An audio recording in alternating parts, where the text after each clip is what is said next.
La primera vez que lo escuché, pensé que había entendido mal, que había sido un mal chiste o un ruido mal interpretado. Pero entonces Celeste se inclinó un poco más hacia su amiga, con la copa de champaña ligeramente ladeada, y lo repitió. Más bajito, pero más claro, la vamos a meter en un asilo y nos quedamos con la casa de la playa. No me estremecí. No solté el plato de pastelitos ni di un grito, ni me volteé de golpe. Simplemente me quedé ahí, detrás del seto, escuchando como cualquier buena anfitriona que necesita un respiro. Las risas y el tintinear de copas en el patio disimulaban todo. Nadie notó cómo mis dedos se aferraron con fuerza a la charola. La casa estaba llena de gente. Mi hijo, Elías, se reía en la terraza con sus amigos de la universidad. Mis vecinos admiraban las hortensias. Celeste, como siempre, vestida de blanco, se inclinaba sobre mi arbusto de aelia, sonriendo como si nada de lo que dijera pudiera ser venenoso. Volví a entrar en escena, con una sonrisa amplia, y me acerqué al grupo. ¿Todo bien por acá?, pregunté, con voz ligera como el aire. Celeste se volteó hacia mí con los ojos bien abiertos, llenos de una calidez fingida. Le estaba diciendo a Yanelle lo precioso que está tu jardín. De verdad tienes un talento para el diseño. Iris, eres muy amable, dije mientras dejaba la charola sobre el buffet. Años de práctica. Ella enganchó su brazo con el mío, como si fuéramos cercanas. También hablábamos de la casa de la playa. Elías me enseñó fotos. Es preciosa, se ve de ensueño. Ahí fue donde aprendió a nadar, respondí, mirando hacia el jardín, justo donde su padre le enseñó a buscar almejas en la tierra. Muero por conocerla, dijo con entusiasmo. Ya sabes, empezar nuestras propias tradiciones. Asentí, aún sonriendo. Ya tengo práctica con eso. Con sonreír cuando todo se desmorona. Sonreí en el funeral. Sonreí cuando me despidieron. Sonreí durante años haciendo el doble de trabajo con la mitad de fuerzas. Me disculpé con educación y regresé al interior de la casa, donde el aire era más fresco y había silencio. Para cuando llegué a la cocina, ya había tomado una decisión: iba a vender la casa. No solo la de la playa, sino también esa otra que Celeste daba por suya. 2 casas. Compramos la de la playa cuando Elías tenía 3 años. En ese entonces, Roberto aún creía en las sorpresas, y yo todavía creía que teníamos tiempo para hacer todo lo que no habíamos hecho. Era un lugar chueco, con arena entre las tablas del piso y contraventanas que ya pedían a gritos una capa de pintura. Pero nos enamoramos de esa casa como uno se enamora de un perro callejero, de repente y sin intención de soltarlo jamás. Pasábamos los veranos ahí. Roberto le enseñó a Elías a flotar de espaldas en la parte bajita del mar. Contaban las nubes como si fueran suyas, como si pudieran ponerles nombre. Yo preparaba sándwiches de atún y cerezas, y Roberto se quemaba los hombros tratando de construir el castillo de arena más inestable del mundo. Elías lloraba cuando se venía abajo, y Roberto se reía como si el mar le hubiera contado un secreto. Después de que Roberto murió, dejé de ir por un tiempo. Se sentía demasiado grande sin él, demasiado vacío. Pero Elías, con apenas 7 años, ya intentaba ser fuerte por mí. Me rogó que volviéramos. Y volvimos. Y yo la reconstruí. Parché las contraventanas, arreglé la plomería, aprendí a cortar el pasto lleno de arena. Hice todas esas cosas que Roberto solía hacer en silencio, porque Elías merecía conservar ese lugar donde se había sentido seguro. Con los años, se volvió mucho más que una casa. Ahí fue donde Elías llevó a sus amigos de la prepa a estudiar para los exámenes finales, donde lloró en el porche después de su primer desamor, donde me entregó su carta de aceptación a la universidad y me dijo: «Lo logramos, ma». Pagué la hipoteca con mi sueldo del distrito, recorté en el súper, vendí joyas viejas. Dejé pasar más tiempo del que debía para arreglar el techo. Me salté vacaciones. Una y otra vez elegí esa casa porque era el único pedazo de nuestra familia que aún podía mantener unido. Y ahora Celeste quería adueñarse de ella como si fuera un trofeo. No conocía el peso de esas paredes. No sabía lo que me habían costado. Solo sabía que tenía vista al mar. Por eso llamé a Thomas Blake a la mañana siguiente. Celeste tenía ese tipo de encanto que hacía que la gente se acercara, como si solo con estar cerca pudieran absorber un poco de su brillo. La primera vez que Elías la trajo, venía vestida de rosa pálido y halagó absolutamente todo, mis zapatos, los cubiertos, hasta el ligero aroma a lavanda del baño de visitas. Era un tipo de halago que se sentía ensayado. Me dije a mí misma que debía ser amable. Se reía de todas las historias de Elías y me decía Maggie, aunque yo me había presentado como Iris. No la corregí. No en ese momento. Al principio, solo venía con Elías. Luego empezó a presentarse sola. Andaba por la zona, decía, cargando una canastita con algo artesanal, pan, té, granola casera, siempre ese tipo de regalo que hacía que rechazarlo se sintiera grosero. Se quedaba rondando mientras yo cocinaba, y luego empezaba a ayudar sin que nadie se lo pidiera. Una tarde, reorganizó mi cajón de especias. Así va a ser mucho más fácil, dijo, acomodando el pimentón junto a la cúrcuma como si el cajón fuera suyo. Yo sonreí, me aguanté las ganas de decir algo, y lo dejé pasar. Después vinieron las sugerencias. Oye, Elías me comentó que todavía manejas todas tus inversiones tú sola. Qué impresionante para tu edad. Leí que muchos adultos mayores son blanco fácil de estafas financieras. ¿Nunca has pensado en consolidar tus cuentas, David? Digo, Elías podría ayudarte y quitarte un poco de carga de encima. Cada comentario envuelto en un halago. Cada halago envenenado con control. Empecé a sentirme invadida en mi propia casa. Mis decisiones puestas en duda, mis rutinas corregidas. Una tarde incluso se ofreció a agendar mi cita con el dentista. Ya llamé al consultorio y me dieron sus horarios disponibles. Lo dijo con esa sonrisa perfecta, y yo le respondí que yo me encargaría. Ella se rió. Claro, solo intento ayudar. Pero la forma en que dijo ayudar sonó como si creyera que yo realmente necesitaba ayuda. Le comenté a Elías, con delicadeza, que la presencia de Celeste ya era demasiado constante. Él frunció el ceño. Solo quiere acercarse a ti. No seas tan dura con ella, mamá. De verdad te admira.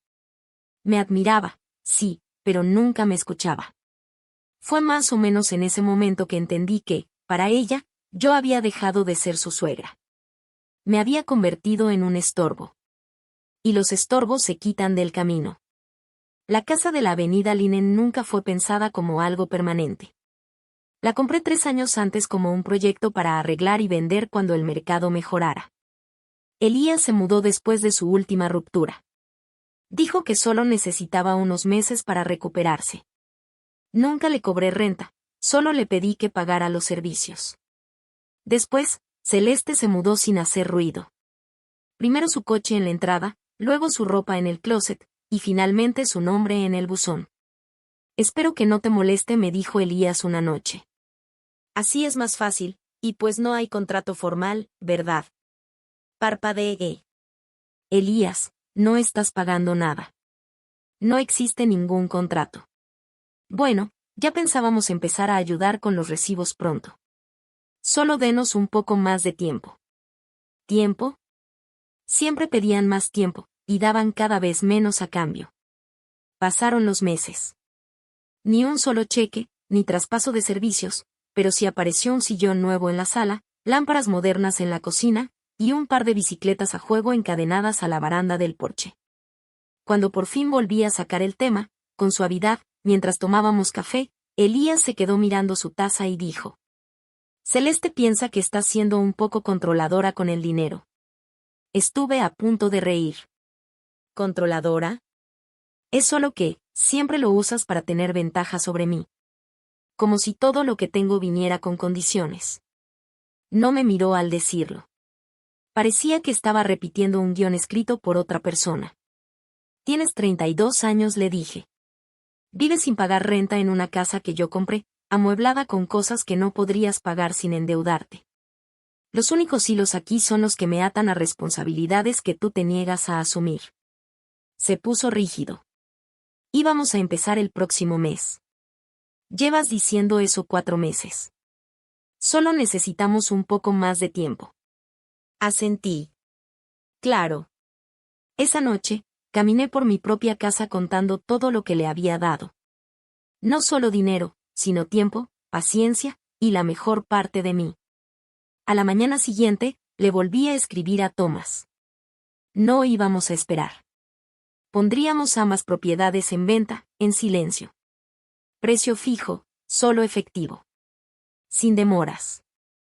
La oficina de Thomas Black olía igual que hace 20 años, a cuero, papel viejo y un leve rastro de tabaco de pipa. Tampoco él había cambiado mucho. Un poco más de canas en las sienes, pero seguía con esa mirada aguda y esos movimientos precisos, como un hombre que se había hecho de una carrera notando los detalles que nadie más veía. ¿2 propiedades?, preguntó, hojeando los papeles que le llevé. ¿Estás segura de que no te estás muriendo? Thomas, le dije, estoy simplificando. Alzó una ceja, pero no discutió. Nos conocíamos demasiado como para perder el tiempo con cortesías. Él había manejado el testamento de mi esposo. Me acompañó con los trámites de la custodia de Elías, los cambios de escuela y las refinanciaciones en los años difíciles. Le deslicé una carpeta por el escritorio. Ambas propiedades a mi nombre. Sin adeudos, sin copropietarios. Quiero que se publiquen esta semana. Se prefieren ofertas en efectivo y cierre rápido. Él echó un vistazo a los documentos. La casa de la playa se va a vender en un suspiro. ¿La otra? No me interesa maximizar la ganancia. Me interesa cerrar el capítulo. Asintió. ¿Y Elías? Lo sabrá cuando tenga que saberlo. Hubo una pausa. Papeles que se acomodaron. Tapas de plumas que se abrieron y cerraron. ¿Y a qué cuenta quieres que se depositen los fondos? Cuenta nueva. Otro banco. Privada. Te mando la información de transferencia mañana. Otra pausa. Esto no se trata solo de bienes raíces. Iris, ¿qué está pasando realmente? No respondí. En su lugar, saqué un pequeño pedazo de papel de mi bolso. En él, un nombre, Celeste, 28 años, ex trabajadora social. Quiero saber quién es, le dije. Thomas levantó la vista. Revisión de antecedentes, historial laboral, demandas, registros judiciales, cualquier cosa sellada o enterrada. Lo quiero todo. No parpadeó. Solo asintió y tomó nota. ¿Crees que es peligrosa? Creo que es experta. Cruzó las manos sobre el escritorio. Sabes que si nos metemos en esto, no se va a mantener en silencio para siempre. No busco venganza, Thomas. Busco claridad. Si me equivoqué con ella, viviré con eso. Pero si no, pues estarás preparado. Yo pienso estarlo. Se puso de pie y me ofreció la mano. Entonces empiezo hoy mismo. La estreché con más firmeza de la que sentía. Al salir, pasé junto a una foto enmarcada de Roberto en la pared, de hace años, cuando él y Tomás resolvieron su primer caso juntos. Apoyé los dedos en el borde del marco, solo por un momento, y salí sin volver la vista atrás. Para cuando llegué al coche, ya tenía un mensaje de voz de Elías. Celeste quería hablar en privado. Llegaron un martes por la mañana. Yo estaba sirviendo café cuando vi el sedán y la camioneta estacionarse en mi entrada. Celeste bajó primero, con un suéter suave y esa expresión tan ensayada, preocupación pintada sobre el control. Elías la siguió, con el rostro pálido e imposible de leer. Y entonces llegaron los desconocidos. Un hombre con saco y una mujer con uniforme clínico. Abrí la puerta antes de que pudieran tocar. Esto es temprano, incluso para una visita sorpresa, dije. Mamá, dijo Elías, con la voz ya quebrándose. Necesitamos hablar. El hombre dio un paso al frente. Señora Wakefield. Soy el doctor Harris, psiquiatra clínico. Su familia se puso en contacto por preocupaciones sobre su bienestar. Celeste me tocó el brazo. Estamos aquí porque te queremos. Miré su mano. No finjamos que esa palabra significa lo mismo para las dos. El doctor Harris carraspeó. Hemos recibido reportes de cambios de humor repentinos, decisiones financieras impulsivas, y un creciente aislamiento. Me giré hacia Elías. ¿Le dijiste que estoy inestable? Tragó saliva. Vendiste las 2 casas sin avisarle a nadie. Moviste dinero a cuentas privadas. Estás rechazando ayuda. Eso no es normal, mamá. Rechazar ayuda, repetí. ¿Así le llaman ahora a pedirles que paguen renta? Solo queremos asegurarnos de que estás bien, dijo Celeste. Has estado muy olvidadiza. Repites cosas. La semana pasada dijiste que me llamaba Emily. Te estaba poniendo a prueba, dije en voz baja. Fallaste. La enfermera dio un paso al frente. Señora Wackford, queremos llevarla a una evaluación de 72 horas. Solo es observación. Por ahora, es completamente voluntario. Miré a Elías. Mi hijo. El niño que alguna vez se metía en mi cama después de una pesadilla. Ahora estaba ahí, junto a la mujer que quería borrarme. Tenía los hombros caídos, como si en el fondo, muy dentro de sí, supiera que esto no estaba bien. Voy a empacar una maleta, dije con calma. Gracias, mamá, suspiró Elías. Cerré la puerta tras de mí y subí las escaleras. Mis manos no temblaban. Elegí ropa sencilla, guardé mis artículos de aseo y realicé 3 llamadas. Una a Thomas, otra a mi banco, y la última a un número que Celeste no sabía que tenía, el de la detective Naomi Reyes. Ya empezó, le dije. ¿Estás lista?, preguntó. He estado lista. Lo llamaban Serenity Haven, aunque no había nada sereno en ese lugar. Los pasillos olían a antiséptico y lirios marchitos, y en cada rincón se escuchaban susurros suaves recordándote que te tomaras tu tiempo o que usaras tus palabras. Yo usé las mías con moderación, cortés, cooperativa, lo justo para pasar desapercibida. Dejé que me hicieran sus pruebas. Juegos cognitivos, ejercicios de memoria, un par de acertijos lógicos que resolví con lentitud deliberada. Mantuve la voz neutra, la postura relajada. No derrotada, solo cansada. Ese era el truco, no podías parecer demasiado lúcida, pero tampoco confundida. Para el segundo día, casi habían dejado de vigilarme. La enfermera Ángela era distinta. De mediana edad, sin prisas y con una mirada aguda. Me traía mis medicamentos para la presión y se quedaba más tiempo del necesario. No eres como la mayoría de la gente aquí, dijo, observándome mientras doblaba mi cardigan. Tampoco soy como la mayoría allá afuera, respondí. Sonrió de lado. Y eso no es algo malo. Jugamos cartas esa tarde en la sala común. Me preguntó dónde vivía antes de llegar. Le dije que en Monterrey. Se detuvo un segundo y luego comentó. Zona bonita. Cara. Sonreí. Te sorprendería lo que se puede hacer con una pensión de maestra y buen tino. Esa noche, llegó un sobresellado con mi nombre escrito en letras de molde. Ángela me lo deslizó en las manos durante su ronda. Dentro venían impresiones de la detective Reyes, el historial laboral completo de Celeste, 3 demandas civiles interpuestas por adultos mayores, 2 acuerdos extrajudiciales y una condena por fraude de hace 5 años. Bajo otro apellido. Jessica algo. También venían búsquedas de propiedad, mostrando que había vivido con 3 hombres distintos en los últimos 8 años, todos vinculados a mujeres que terminaron internadas en residencias de cuidado. El patrón era grotesco en su sencillez. Guardé la carpeta bajo el colchón. A la mañana siguiente, durante la terapia grupal, no dije nada, solo asentí con sonrisas suaves. Dejé que creyeran que me estaba adaptando. Ángela pasó esa misma tarde. ¿Estás bien? Mejor que nunca, respondí en voz baja. Pero, ¿podrías guardar esa carpeta por mí? Asintió. Cajón con llave. Tú dime cuándo. Mañana.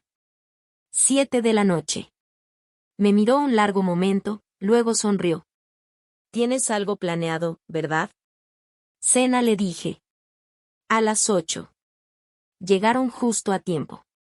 Elías tocó el timbre mientras Celeste se mantenía detrás de él, con una botella de vino tinto y un ramo de hortensias de mi propio jardín. Mamá, dijo Elías, intentando sonreír. Te ves muy bien. Gracias, cariño. Pasen.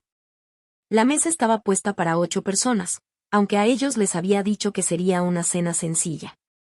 Celeste alzó una ceja, pero no dijo nada. El comedor brillaba con la luz de las velas, y un poco de jazz suave sonaba de fondo. Quería que ese momento quedara grabado. Tomen asiento, dije, señalando las sillas. Hay algunas personas que me gustaría que conocieran. La detective Naomi Reyes entró desde el pasillo. 2 oficiales la seguían en silencio. Celeste se quedó paralizada. Elías parpadeó, confundido. ¿Qué está pasando?, preguntó. ¿David? Te presento a la detective Reyes, dije con suavidad. Ella me ha estado ayudando a entender algunas cosas del pasado de Celeste. Jessica Monroe, comenzó la detective. También conocida como Jessica Wells, también como Celeste Rowe. Has estado bajo investigación en varios estados por fraude a personas mayores, manipulación de identidad y conspiración para cometer abuso financiero. Que eso es absurdo, soltó Celeste, tajante. Esto es un montaje, una trampa. Elías la miró. ¿Jessica? Y no les creas, le susurró ella, aferrándose a su brazo. Quieren separarnos. Reyes sacó una carpeta, la misma que Ángela había guardado bajo llave por mí. 3 demandas civiles, una condena penal, todos los casos involucrando a personas mayores que luego fueron declaradas mentalmente incapaces después de tu intervención. El patrón se repite una y otra vez. Elías dio un paso atrás. ¿Es verdad? Lo hice por nosotros, dijo ella rápidamente. Tú necesitabas ayuda, y tu mamá nunca iba a dártela. Ella lo acapara todo. Ella me protegía, susurró Elías, como si recién lo comprendiera. Celeste se giró hacia mí, con los ojos desorbitados. ¿Crees que esto te hace mejor que yo? Arruinaste su vida, escupió Celeste. No respondí, erguida. Salvé la mía. Y quizá, si él lo decide, Elías todavía pueda reconstruir la suya.